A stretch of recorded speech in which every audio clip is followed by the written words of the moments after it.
On with me because we're also joined by a very special panel. Look closely on his screen. Professor James Wampel, he's from the Hofstra Law School. Prabhu Dayal, former diplomat, former Consul General of India in New York, also joining us. Ashok Sajjanhar, former diplomat who's been through the years giving us his expert view, specifically with regard to the USA. And Dr. Harinder Sekhon, also former consultant, Vivekanand International Foundation. And more guests continue to be with us. I'll take first question to you, Professor James, because this is one historic election, isn't it? Specifically, for example, let's talk about Donald Trump. For the cases that were piling up against him, one after another, many, in fact, at a point thought if he would even be able to contest these elections. How do you see his position? One would say he definitely has a higher stake in this election compared to Kamala Harris.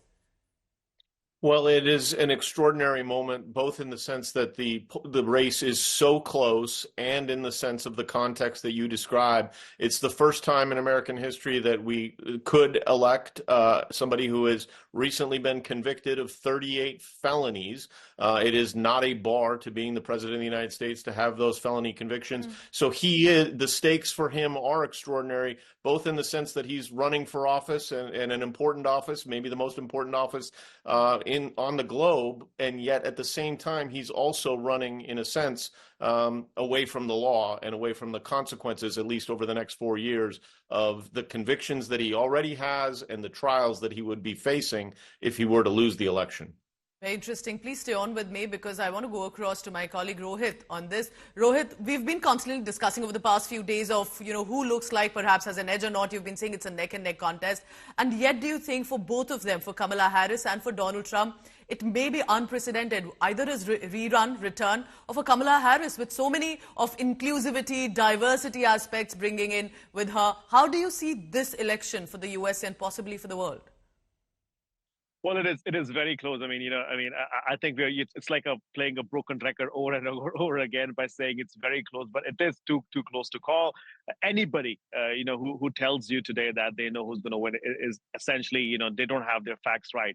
We've traveled to Michigan, we've traveled to Pennsylvania, to North Carolina, and I can assure you, I think people are voting and, people are crossing party lines to vote. So it is making a lot of confusion in the heads of the pollsters, because we've talked to people who are Republicans voting for Democrats. We've talked to Democrats who are voting for Republicans. So it is a very, very, very close race. One thing is a certain, Pooja, I think we probably will, well, I shouldn't even say anything is certain at this point in time, but one thing is for sure, that I think the election will be decided by people who show up to vote on Tuesday, November 5th. There's been a lot of chatter about mail-in ballots and people, ordering those ballots and turning in early votes and going to early voting centers and voting. But at the end of the day, the election will be decided by people who are going to vote on Tuesday, November 5th. And the reason I say that is I've spoken to both the camps.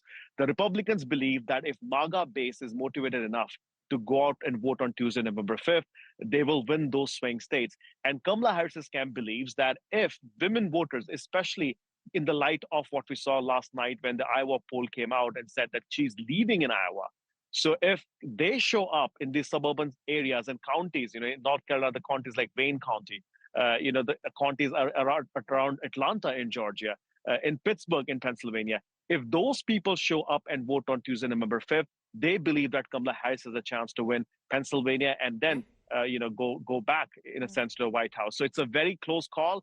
We'll only know, what happens. And then another thing, a very interesting thing, people are also keeping weather in check. It is known fact that when the weather turns gloomy and if it rains and whatnot, Democratic voters stay home. So one Democratic operative told me they're also hoping that it doesn't rain in any of those swing states. So it is coming down to the wire. So it has to be the passion to vote, irrespective whether it's rain or hail or snow.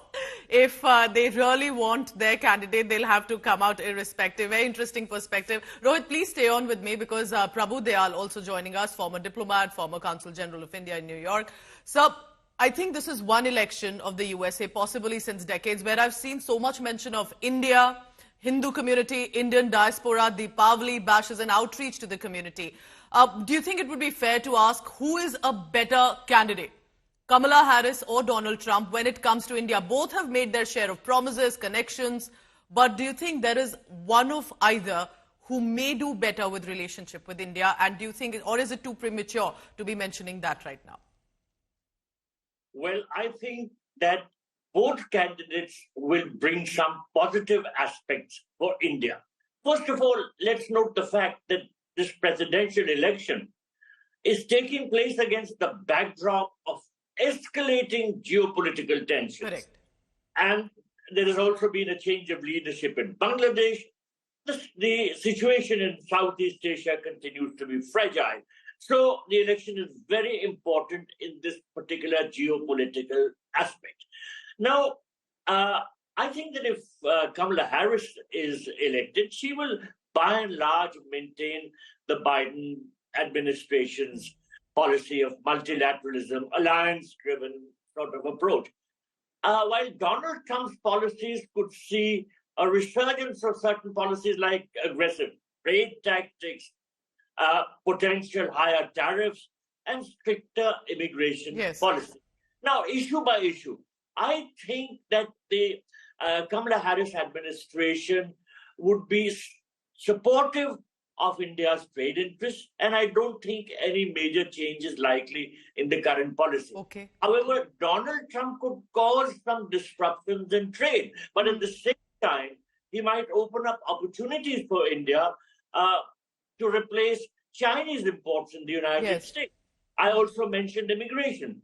Kamala Harris favors expanding skilled worker visas like the H-1B, and Trump plans to tighten immigration rules, and he has indicated that he may reduce H-1B visas. I may mention that under Biden, the H-1B approval rates peaked at about 98%, while under Donald Trump, they had fallen from previous year's figures. So the implications are that for India, it will be positive in the sense that the IT services and GCC exports would be favorably impacted under Harris, while Trump might introduce stricter education-based visa norms, and that might impact mainly the unskilled workers, which doesn't really affect India so much. Correct. Then I come to one very important aspect, the energy and environment-related issues. Now, Kamala Harris proposes a significant increase in renewable energy incentives. Now, that will be good for India, and that will take forward the US-India climate and clean energy agenda and the partnership in the context of ISET. Trump wants to prioritize traditional energy sources, such as oil, gas, and coal. And, of course, that will bring down perhaps global prices of crude and gas, and that will also be good for an import-dependent country like India. So I think that we now have to look at this important aspect of defense cooperation. Biden and Harris have emphasized technology transfer. They have been more willing in that context, co-production and integration of supply chains. Yes. While Trump favors that there should be no transfer of technology. He doesn't like co-production, but he wants to export. He wants to facilitate exports. So in that sense, too, India could perhaps benefit in terms of easier export. Very interesting. Hardware. I truly appreciate how you're giving this constant comparison, because both have their share of views, perspectives. Eventually, it will be about the relationship with India as well.